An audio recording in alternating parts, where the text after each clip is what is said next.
Hey, good morning. It's Brenda Meller with Meller Marketing, bringing you back for another slice of social media pie. I'm very excited. I have a special guest with me today, Reese Serra from Managed Way. Reese, how are you doing today?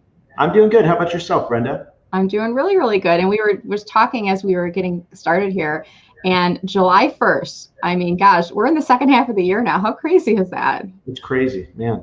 Yeah, it's just like time is flying, and I think we're in times of COVID here, and it's in some ways it feels like time is going super slow, and it's like it's speeding things up, and the calendar is kind of flying by. But looking forward to our conversation here today, Reese. And as we get the conversation started, I want to remind the viewers, if you're watching us on Facebook Live or LinkedIn Live, you see a little ticker that's kind of running on here. Please comment below and let us know where in the world you're watching from. We can't see you until you identify yourself in comments. So please drop a comment below. Let us know where you're watching from, and where in the house or where in the office are you watching us from? Are you in your kitchen? Are you in the backyard? Are you having a cup of coffee like I'm having this morning? How's your day going? Let us know. I wish I had a cup of coffee. I'm in my office in Rochester. Okay. We have we have a few different office locations, mostly in Troy, but in downtown Rochester we have an office as well. Our coffee pot was so unused that it stopped working here. Oh no! So I'm gonna get that fixed. Yeah. Oh, that's so sad. That's like the saddest thing I've heard all week. Yeah, it's a broken Keurig. Are you a coffee drinker, Reese, or not so much? I drink it all day long. So you bring in coffee from home, or are you stopping getting coffee on the way in? How are you dealing with this dilemma? This is a problem. There is a coffee shop within walking distance. I didn't have time to get it today. Oh, okay. Well, if I was closer, I'd send you a cup of coffee, but we'll just make do and barrel through here. Awesome. So yeah, I'm watching from my home office in Fraser, Michigan, and I'm in Macomb County. Reese, I know you're in Oakland County, and we were actually introduced. We didn't meet in person. We actually were introduced by one of your colleagues who is involved with the Troy Chamber. I know that your organization is a sponsor of the Troy Chamber. And I put out an ask, and I said, hey, I'm doing this LinkedIn Live show. It's a way to kind of shine the spotlight on others during these times of COVID and create opportunities for others, which really brings us into the topic that we're going to be talking about today, which are opportunities created by the COVID-19 global pandemic. And some people might go, gosh, Brenda, that feels a little off. This has been a very difficult time for so many people, and it's been tragic for those that have been impacted from a health perspective, and friends and family members who have been impacted. But it's the reality of the world that we live in, and businesses are having to change and adapt and figure out different paths for moving forward, and so are individuals. So as we get started into this conversation, Reese, what I'd like you to do is if you could take a minute or two and describe who are you, what's Managed Way, what is Managed Way all about, and give us a little bit of that overview. Yeah, so a little background on myself. I'm a licensed attorney. I've represented telecommunications companies, high-tech companies, done tons of different real estate development. I'm an entrepreneur. Okay. I've owned businesses from, my first business I owned when I was 12 years old. Mm-hmm. And I've owned many, to the present. And I've never been really like a true employee, always owned whatever I did. It's interesting for me because I grew up in the country and my house was heated with coal. We didn't have our own phone line. Is this in Michigan, or where was this at? In Michigan, northern Macomb County. Okay. Yeah, and we didn't have our own phone line. We had a party line. I don't even know if you know what that is. I'm familiar with it, but describe for people if they haven't heard of that. A party line is where, typically 5-7 houses all share a phone line together, and you want to call up, Mrs. Jones or whatever, and you have to listen to make sure none of the other houses are on the line calling somebody else. Wow. Also, the other houses could hear what you were talking about if they picked up the phone. So very, very low tech. And, I remember when we got dial-up internet, that was a really big deal. And now I work with all these amazing businesses. We talk about all these high-tech companies. I've been to Silicon Valley multiple times. We work with the government for, very high-tech needs, and we're really doing stuff at the forefront. So it's just very interesting, the journey and all the opportunities that I reaped along the way. Full story. So what are the services and products that your company does for folks that aren't familiar?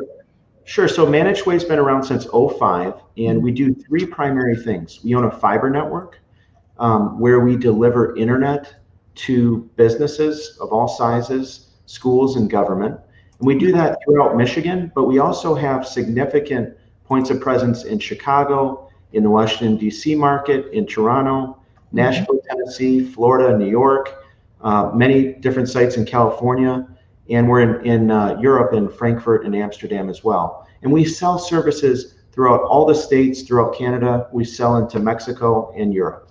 Awesome. Yeah, so we do that. And then our second product is co-location. Those are data centers where people bring their servers to us, and we co-locate them in our data centers. We have about 70,000 square feet of data center space. Wow. And, we have generators and battery backups, and we're audited for all these different types of compliance. It's very, very secure. And then we staff them 24/7. So during this COVID pandemic, we've had people working around the clock at every minute on site. And we've had a lot of different protocols. It's been difficult, at times, but it's getting a little easier. And so we do that. And then our third product is cloud hosting, where if you're a business and you don't want to buy your own infrastructure, you can basically rent computers from us to host your company. Okay, awesome. So I remember back in the day, having like a I don't know if they call it a hot site or someplace, but they basically would replicate the in-house data center. So if for whatever reason the company had a fire, the building blew up, power went down, they couldn't access the systems, there was a offsite location that organizations could use. So it sounds like that's part of what that co-location term includes. Is that correct? Yes. So we can do it either on your equipment, which would be co-location, or cloud, and then we can replicate it here. We can back it up over there. We have many different sites where we can help keep businesses online and make sure that they don't have an outage, and that they can work from wherever in the world. Okay, awesome. So, thanks for sharing that overview, and we'll include your contact information at the end of the segment here today. But so when I asked you to come on the show, we actually had a prep call, and it was a couple weeks back, and it was we were talking in the pre-call here about this, and I had a call scheduled, and it was the afternoon with you, and I usually in the afternoon I'd go for a bike ride or get out the house and go for a walk, and it was like I hadn't been out. My daughter was I think climbing up the walls at this point. She's like, can we go for a bike ride? And my son wanted to go too, which is rare because he's a teenager.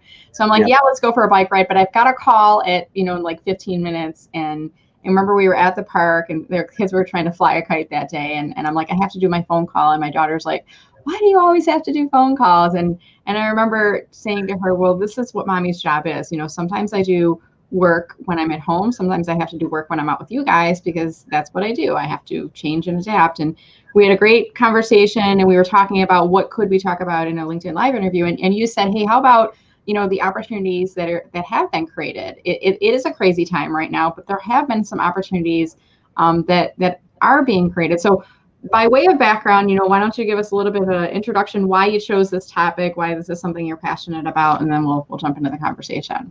Yeah, so that's an excellent segue. Thank you. So I consider myself to be an optimist. I always have. I've gone through a lot of different difficulties in my own life, and I've always tried to progress, and thankfully I've succeeded, thank God. Mm-hmm. And when we were talking, I was thinking to myself, wow, what would be interesting? And you hear all this negativity, unemployment, racial tension, protests, businesses going out of business, retail closing, people dying, people getting sick, hospitals laying off people in the middle of a pandemic, all these crazy, terrible stories. Mm-hmm. And I thought, what would be positive? So I have a couple quotes to start us off here. It's a little cliche and a little easy, but I do like quotes. Okay. The first one is, opportunity doesn't knock, it whispers. Okay. And I think that's very important because, when I was just a country boy living out there on a horse farm, I needed ways to branch out from that and grow my business. And I came up with these little ideas. It's not like somebody came and told me exactly what to do. I did have excellent parents who were very motivational and inspired me to do a lot of good things. I always listen for opportunity, and it's paid off in spades. Yeah. And then another quote that I have here from Sir Winston Churchill is that a pessimist sees the difficulty in every opportunity, and an optimist sees the opportunity in every difficulty. And right now, it's so easy to see where all the difficulties are, but there's so much opportunity out there if you just focus. Mm-hmm. And for me, the most important thing to first start off is to make sure that you're centered and that personally you capitalize on all the many personal opportunities that are out there. You yourself, you were at the park with your children. Right. I know I really like this business that you have here in your presentation. I didn't know about it until, maybe a day or two before our call. Yeah. So maybe you had a little bit more flexibility, but I think there's a lot of wonderful opportunities for everybody to capitalize on, whether it's, working from home, a new work-life balance. Maybe, a lot of people have changed their hours. They're working in the evening. Yeah. Maybe they don't wake up as early as they used to, or maybe they wake up earlier, dependent on your schedule. There's a lot of flexible work arrangements. I also own some office buildings. Oh, you do? And it's not the greatest time to own an office building. Thankfully, we're doing okay, knock on wood. Yeah. But, so there's this big trend to work remotely. And, when people come back, they don't want the open spaces anymore. They don't want cubicles. They want to work in a sealed office that they can shut the door and feel safe. Yeah, isn't it funny how we went from that environment to open office environment? There's little rumblings about it, and then there's people that really liked it, but now it's like, we've been separated from people for so long, like we feel safe and comfortable in our little cocoons, and now it sounds like, people are kind of wanting that again. I'll go to work, but I want to go in my office and close the door, right? Yeah, put my mask on, Right. my door. Yeah, do you guys have that set up in the office? I mean, because you said you've been in the office this whole time, so how did you change? And, it was like, I remember it was like the middle of March was when people started working from home. How did you guys change, and how quickly did you implement different processes to keep your employees safe? We changed very, very quickly. In mid-March, we were looking to acquire masks. We had a hard time acquiring, disinfectant at times. We always had cleaning chemicals, but there were challenges. I mean, we bought some KN95s. Masks. Yeah. Yeah, masks initially, and I was in the Bahamas with my kids and my mother and father-in-law. I came back on March 16th. That was a lot of fun. Wow. Yeah. What was travel like that? Was it already, because that was new. It wasn't even really, it wasn't the thing to wear masks. We were all scared that we all had it at that point, right? It was horrible. I have 4 kids, 10, 7, 5, and 2. Yeah. And traveling back into the country was very difficult. We got diverted to Miami, which I didn't want to go to Miami. I wanted a direct flight. Then we had to wait there for a while. So it took us an extra day, a little bit more than a day to come home. Wow. But yeah, it was difficult. How were the kids? Were they nervous with the travel, or did they not really know what was happening? Kids are kids. They didn't know. Nobody knew about a pandemic. They just they didn't like the wait. They could only look at the phone and the Kindle for so long. Yeah, that's true. Yeah. So, but so yeah, we've maintained 24/7 crews the entire time, and we've taken visitors as well, because we host thousands and thousands of computers for businesses and schools and governments. Yeah. And what happened was we had visitors, but mostly we do the work on site, and we help them remotely so that they don't have to travel. So yeah, there was some apprehension with some of the staff. There was a lot of concern about the illness, and I don't want to get sick and this and that. We paid bonuses throughout the entire Did you? shelter in place. Yes, we did. We paid our staff extra.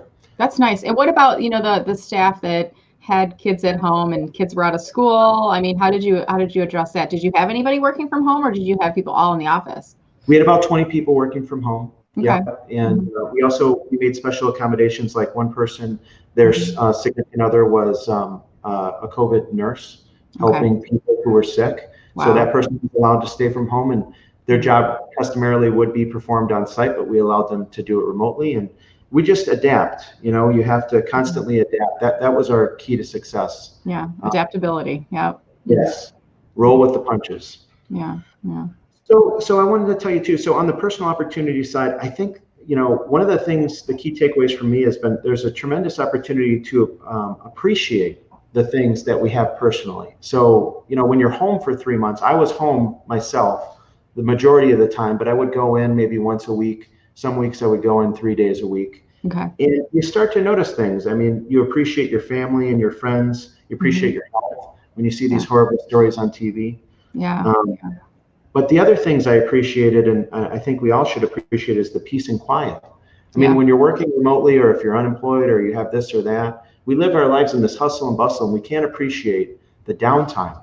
Or the new scenario where instead of working in a communal space, you're working at home, and you can just sit and think and try to reflect on everything. Yeah, it's It's almost like people say meditation is really an important part because it allows your mind to clear, just clear itself and kind of hit the reset button. And I would agree with you. I think we're in such a fast-paced society, and you've got a full household, 4 children, demanding job, very active. Dogs yapping all over the place. Yeah, right. We've got all that, but it created a little bit of of that white space for us where we could actually sit and think and process.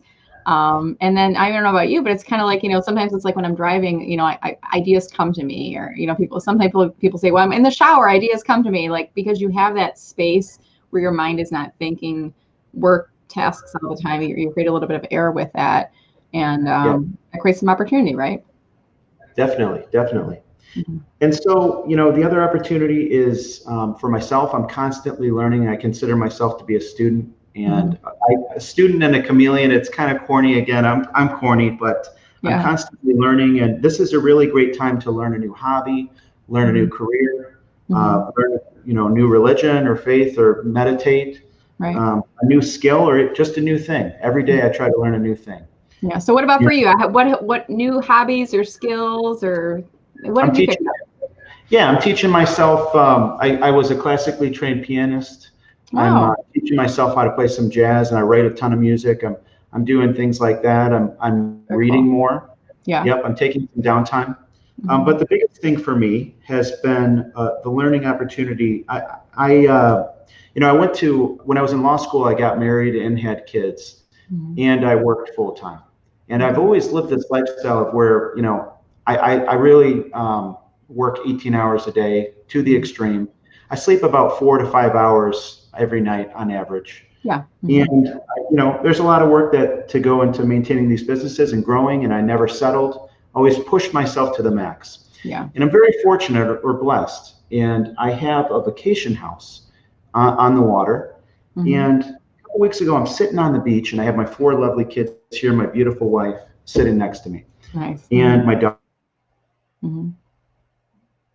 Dogs sleeping in the sun. Okay. And I'm thinking to myself, we have a place that's on a cliff for visually, and we have a big staircase going down to a nice beach. Nice. And I'm looking out at the water, and I think, forgot my cell phone in the house. I got to go up the stairs, and I got to go grab it. And I was concerned about what I was missing. Work calls. I just saw Chris Eckelstaffer from our office on here. I was worried about missing a call from Chris, emails, hangouts, chat, whatever. I was worried I was going to miss something. And I stopped myself and I thought, this is the opportunity that I'm missing. What is in front of me here? I should be missing this. Yeah. My brain has been wired the wrong way. I need to stop and think about life a little bit. And it was an important moment for myself.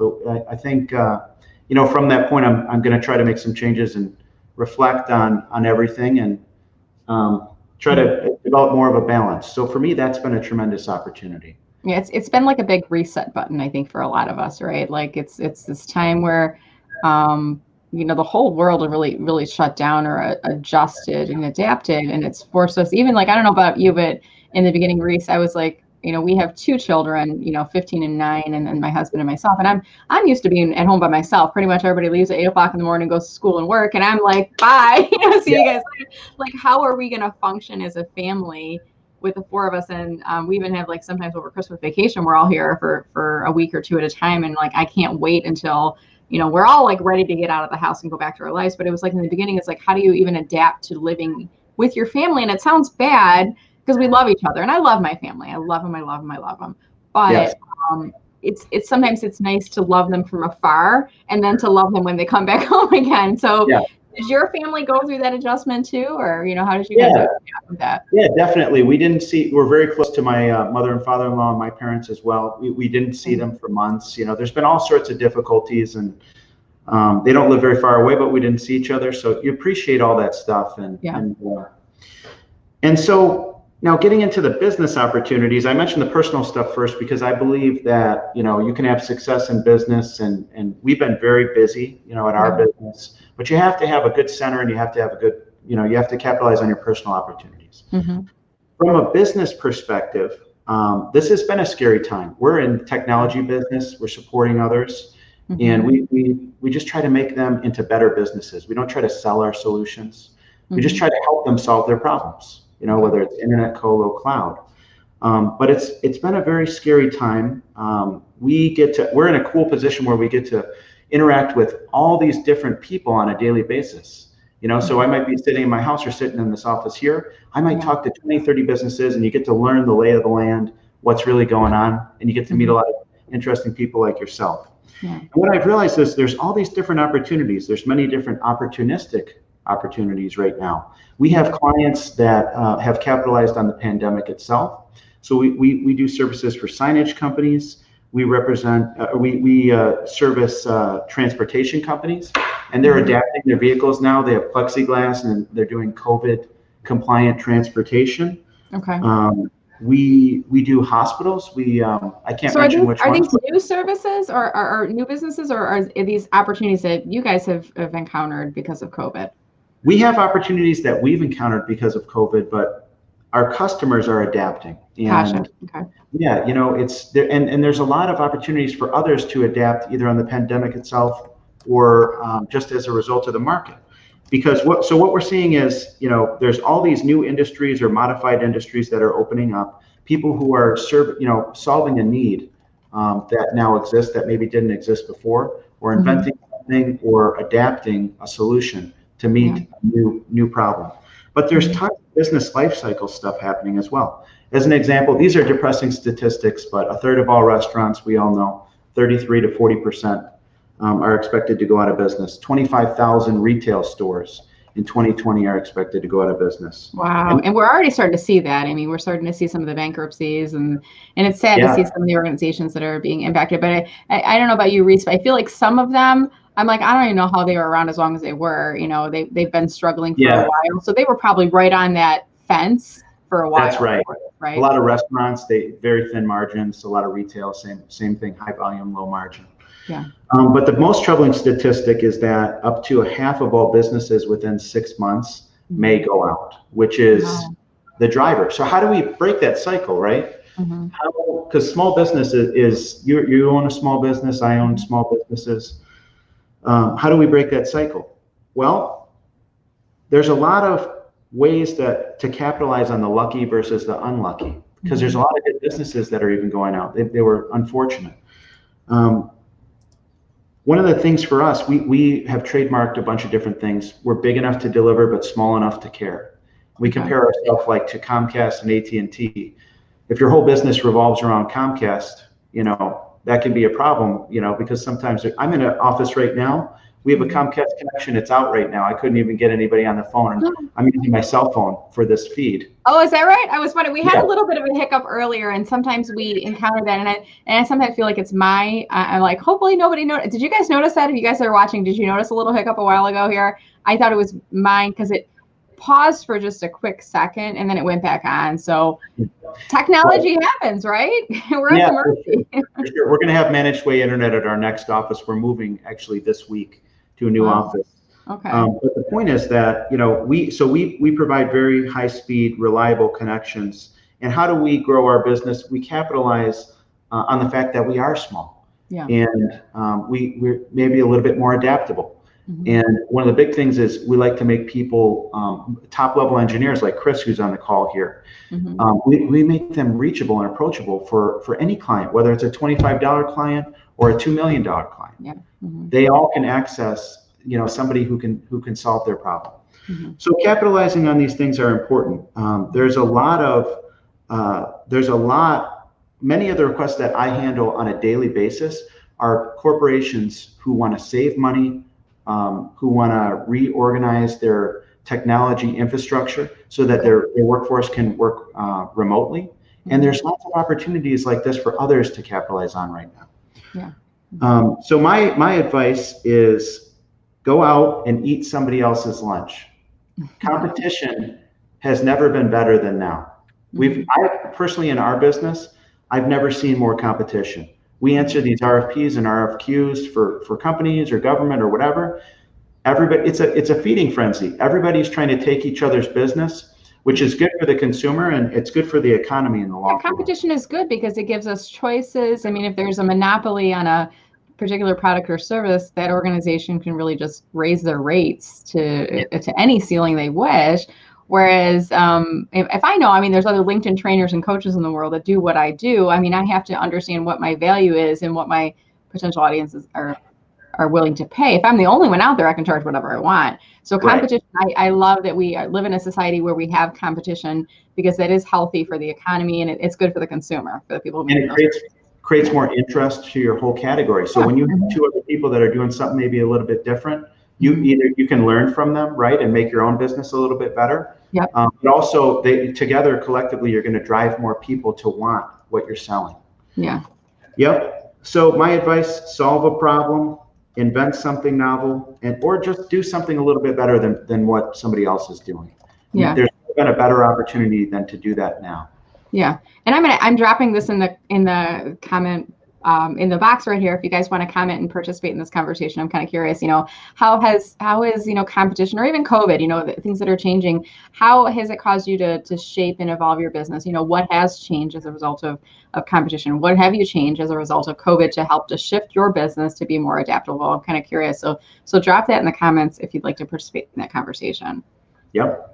Yeah, awesome. And then the next thing that I have realized, or that I think is worth mentioning, is there's so many financing and grant opportunities. Mm-hmm. So whether it's for yourself, just for your house, I mean, interest rates have never been better. There's a lot of different government-backed programs right now to make mortgages cheap.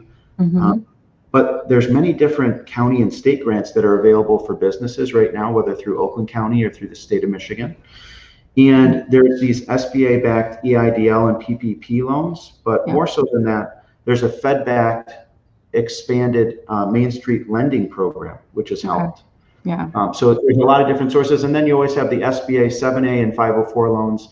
I do have quite a bit of background in financing, but the moral to this story is that there's tons of money out there. Mm-hmm. The government can't even spend all the PPP loans. It closed yesterday with money in the bank. Mm-hmm. I heard something today. Are they extending? There was something on the news I heard briefly this morning, and I didn't catch the full story. I heard something about an extension for PPPs coming through, or I didn't catch it right now. Yep, they're working on it. But it's interesting though. Mm-hmm. The government is injecting this capital. They're probably going to do another stimulus, and there's money out there that people are either scared to take because they don't understand it. They can't fill out the forms. It's too complicated. Yeah. But there's a lot of opportunity for affordable money right now. There's probably never been a better time than now to get money for your business. That's awesome. Did you know that Christopher is working on his pilot's license? I thought he's one of your teammates, right? That's right, Chris. There you go. He's working on his pilot's license. He's learning something new. That's awesome. Right. He's learning something new. That's so cool. And I wonder if that's sometimes when we go through, and I'm going to say this is a traumatic experience. What we're experiencing right now with COVID is traumatic, whether you personally have been affected, your family, if you know somebody personally who has gotten the virus or, has lost their life. I mean, and even then, if none of those things have happened, we are still in a pressure cooker, if you will. I mean, our lives have been disrupted. Our communities have changed. I almost feel like we can't even see it right now because we're in it. But when we come out of this, we're going to be like, oh my gosh, that was a traumatic experience that we've all gone through. And I think when we experience those things, Reese, we have we think about our life, we think about our purpose and what am I even doing with my life? You have those moments and then you say, I'm not going to be around forever. What have I always wanted to do that I've never done? And I wonder, like Christopher's case, he might be like, I've always wanted to get a pilot's license. I'm going to do that. For me, I've always wanted to publish a book, and I started last year and it got kind of stalled. I'm like, I'm going to get it done. I'm going to push it out. And I imagine, other people are going through, it's a bit of our mortality, right? Like, we're not going to be around forever. What if we are impacted by this? And you hear the stories of people that have gotten COVID and it was like 3 weeks ago they were fine and now they're not here anymore, and it's just, it's tragic. So we're thinking about these things in different ways. Yeah, definitely. Yeah. So here's what we're doing at Managed Way, and what I'm doing personally is really the following. And this I think is what everybody in our position, small business owners, should be doing. Mm-hmm. We're refinancing debt. Yeah. We're getting more capital to help us through the future and to help us acquire companies. Mm-hmm. Because we look at this like a tremendous growth opportunity. We're competing with our competitors. We're getting more aggressive in terms of our offerings. But more so than that, we're going back to the fundamentals of our business. which is to help people, to help startups. So we have a lot of products that start at $1 or $5 a month. We just started a new backup project, a backup service that starts at $35 a month. Really? And I want to focus our company, our team is focusing our company on helping startups and helping businesses that aren't doing well. And we want to help them, not to make money on today. Everybody needs to eat lunch today. Right.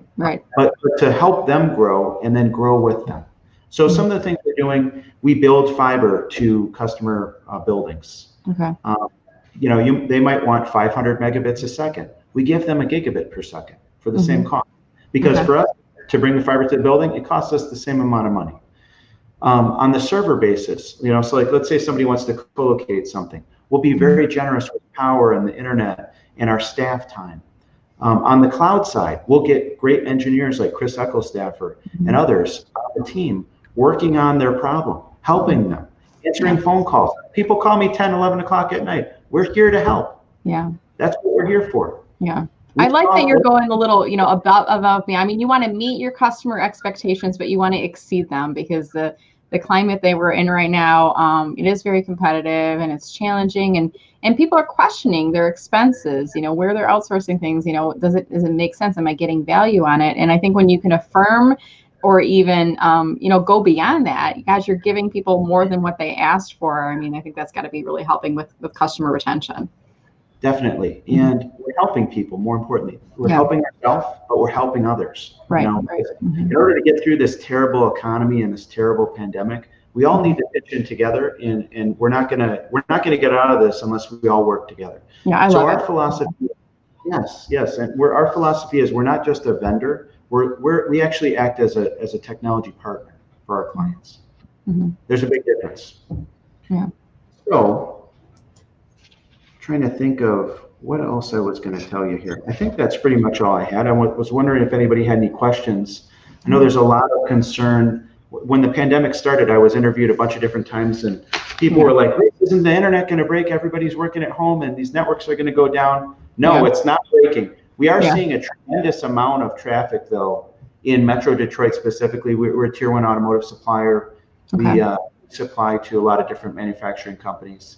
And I'm telling you, we see probably 30-40% increase in traffic, Chris. Is that safe? Yeah. So we're seeing a lot more internet usage. Currently, Managed Way in Detroit right now is averaging about 200 gigabits per second of use in the Metro Detroit area, which is a tremendous amount. And I think we're approaching between 300 and 400 gigabits per second globally. So that means there's a lot of people using the internet. You're getting all geeky on me. I'm like gigabytes per second. I don't know what that is. It's like when my son starts talking about my 3G, 4G, I'm like, whatever. What are you talking about? I know it's technology, but that's your field, technology. Yeah, it means that a lot of people are using the internet.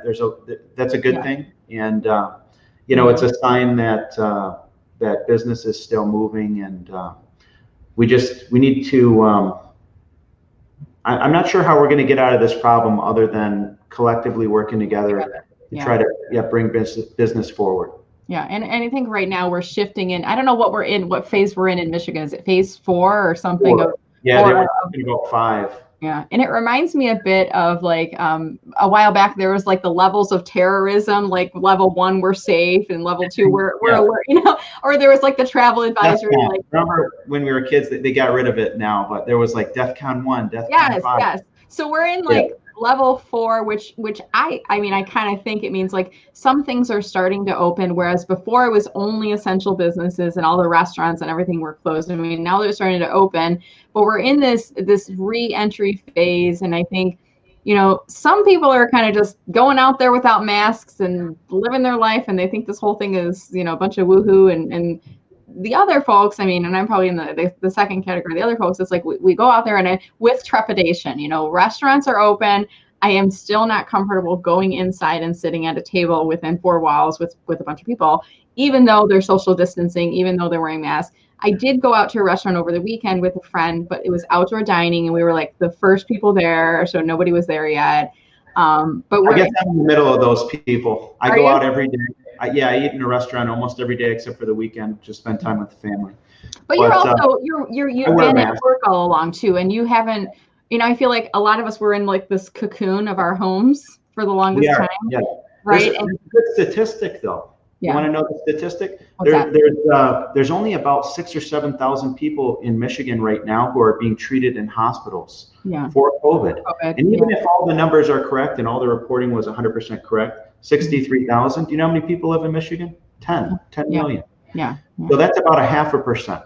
Yeah. So I mean, it's good to hear, but I think it's and we can get into a whole discussion there, I think it's rational. You should be afraid to a degree. I think that's healthy. Yeah. But the statistic is 0.5%. You're walking down the sidewalk. You should wear a mask on the sidewalk. Right. But you're walking down the sidewalk and you pass 200 people. If they were evenly dispersed, only one of them would have it. Yeah. So that's good. And that's over the 4-month period. So let's say a quarter of those people have it now. Now you're walking down the sidewalk and you pass 800 people and only one has it. Right. So when you think about it that way, it is scary. You should be cautious. Right. I'm for cutting you off, but I like to think about it. I'm a simple man. I like to think about it like that. What are my risks really? Now, you don't want to go to a nightclub and jobby nooner with no masks and all those other people out there. Yeah. Sure. So for people that are watching, Reese, some people might hear you say jobby nooner and say, what? Yeah. What is that? If you're from Metro Detroit, and specifically if you're close to Lake St. Clair, you know what that is. But for folks that aren't familiar, what is that? And we've got people from all over the world watching, right? Yeah, there's an island called Gull Island in Lake St. Clair, and everybody gets out there with their boats, and it's kind of like a mini Mardi Gras on the coast of the beach of Gull Island and in the boats. Mm-hmm. And they all get drunk and have fun with each other. And it's fun. It's fun, but it's a pretty big social gathering. And it was, I think, last weekend, right? Maybe it was. And it's always on a Friday. And isn't it the Friday before the 4th of July? It's like the same. I think so, yeah. And I don't know where the name Jobby Nooner comes from. If anybody on the chat want to chime in, make sure it's appropriate if you chime in with your comment there. But essentially it's like everybody calls, and I don't know if it was like from the automotive companies, but it's like everybody calls in sick that day, and then they go and we're in a place in Michigan where it's a freshwater lake. For those of you that are watching internationally, this is a freshwater lake, and it's not too deep, and all of the boats will kind of tie up alongside of each other. It's just one party, and people walk across the boats and they go in the water, and it's like an all-day Friday social thing. But we're in a climate right now where and I don't even if I go out in public, Reese, I'm wearing a mask. If when I go into the restaurant, to pick up my carryout, I'm wearing a mask. When I'm you should. Anywhere there's people that I am not close to, my immediate family, I'm wearing a mask. And even when I'm visiting, I'm going to go visit my dad later on today, I won't wear a mask when I'm at his house, but I'm also not going to hug him. I want to be respectful of, I don't know if I have it. I want to be careful. And maybe I'm being overly precautious, but I would rather be that than be at a jobby nooner where there's just a bunch of people in bathing suits, not wearing masks, roaming around. I mean, hopefully everything's good and safe, but it's just different ends of the spectrum. And I think we all got to figure out for ourselves what works, right? And it's all about moderation. It's like you can live your life in fear, or you can be the guy that never wore a mask and shouting at other people and going out to the clubs with 200 people, like that one in Royal Oak or Lansing recently. Yeah. It's all about balance. I do believe that everybody needs to get out there and support these local businesses. And I think you should be, eating in a restaurant and sit down every once in a while, go buy something from a store in person every once in a while. We all have to do that to get the economy going. Yeah. And I've tried to do the supporting my local businesses throughout this. And part of it is we're all home together every night now, whereas in the past, maybe I had networking events and my husband had work events and the kids had activities. None of that is happening, so we're home every night, and making dinner is such a chore. So I'm doing my part to help small business by picking up carry out. Right. My wife plays that card a lot. Yep. Yeah, but I get to the point where it's I'll make a meal and my husband already ate, my daughter doesn't like that, my son doesn't want it, and I'm like, why am I bothering? So. But supporting local businesses, especially, and I like your point. Getting out to eat. If you feel comfortable, if not, you can do the carry out thing, bring things home. But yeah. So Reese, I saw you had one of your team members in the chat. Are there other folks that you want to give any shout outs to? As we're going to start to kind of wrap the conversation here today. Yeah, to thank Christine Curry, I think, who put this together. And I wanted to thank everybody from the chamber. Just to get back to the point of local business, this part, for the second half of this year, I would say we're really super focused in Metro Detroit and supporting local business, back to what I was stating earlier. And so I wanted to thank the chamber and Christine and Lucas Keating and Michael Redford. Actually, all of our staff in Troy, for making me aware of this and for just doing a great job every day and helping our customers. Good. And I'm just going to throw a little shout out where the chamber is over here, the website over here, just for those of you who are in Metro Detroit. Definitely check out the Troy Chamber of Commerce. I mean, I'm glad that Reese and we connected through Christine, because we maybe hadn't had the chance to otherwise, even in times of COVID. I mean, we hadn't met each other before. I really didn't even know Christine before. And she and I were on a Troy Chamber networking event. So you can create opportunities for yourself by participating in the networking and in the chamber event. So yeah, definitely recommend it. So I'm also going to throw up your LinkedIn URL up on the screen here, Reese. And are you open to connecting with folks on LinkedIn, or what is your kind of point of view on invitation requests that are coming to you? 100%. Okay. All right.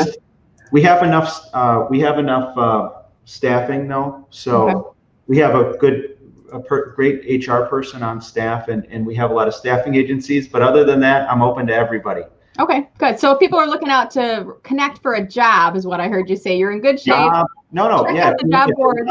Okay. If we can help you in business, if you just wanna, I'm happy to point you in the right direction if we're not a good fit. Okay. But please, let's meet.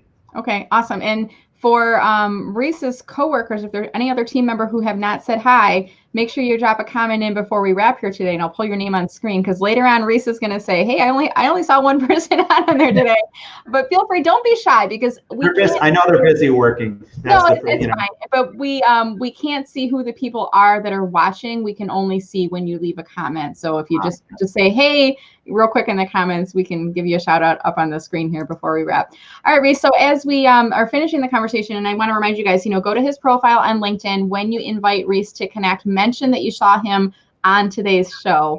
I always like to recommend that you include some type of a personal note with your invitation, because it helps to make you a little bit more memorable. It also helps to get those invitations accepted. That's a little bit of a LinkedIn strategy tip for you. So Christopher, you're definitely the hero in the office today. I think Christopher wins, in terms of, is he wearing like a Managed Way t-shirt? You can't really tell on the photo, but it looks like he's got some branding in there. Yeah, we have a ton of swag. If anybody wants some, we're happy to give you some swag. Cool. And then Katrina, it looks like, Katrina, I think you might be a Troy Chamber member as well. So just want to thank you for watching. Someone is at your Team Managed Way is using your hashtag right now, and I can't see who they are. So this individual, we'll have to look at it later, but you probably have in your public settings, you have something not set to public. Either your photo is not set to public or something in your privacy.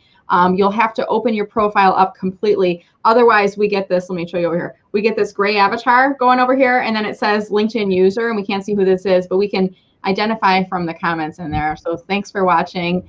And as we wrap here today, Reese, any final comments you want to give to the group here? Final shout outs, reminders, or any plugs for your business? Feel free to share it. Yeah, for sure. So if we can help you with any of your technology needs, please reach out to me, or you can contact sales at Managed Way first and foremost. So internet, co-location, cloud, security, we do everything. But most importantly for everybody watching is to just stay positive. Things are going to get better. Try to capitalize on these opportunities that are created. More fortunes are created in bad times than good times. Yeah. And that was something we talked about in our prep call too, that, there are opportunities even in times like these. It just, you have to be open and receptive. And I love your positive mindset as well. Yes. Listen to the whisper of opportunity. It's nobody's going to come up to the door and offer you a job or tell you that, this is for sale and you can steal it, or, this company's having problems and what you sell, you can go eat all their customers' lunch, or, to use the same corny phrase. But nobody's going to do that. It's going to be very subtle. You just have to keep your ears and eyes open.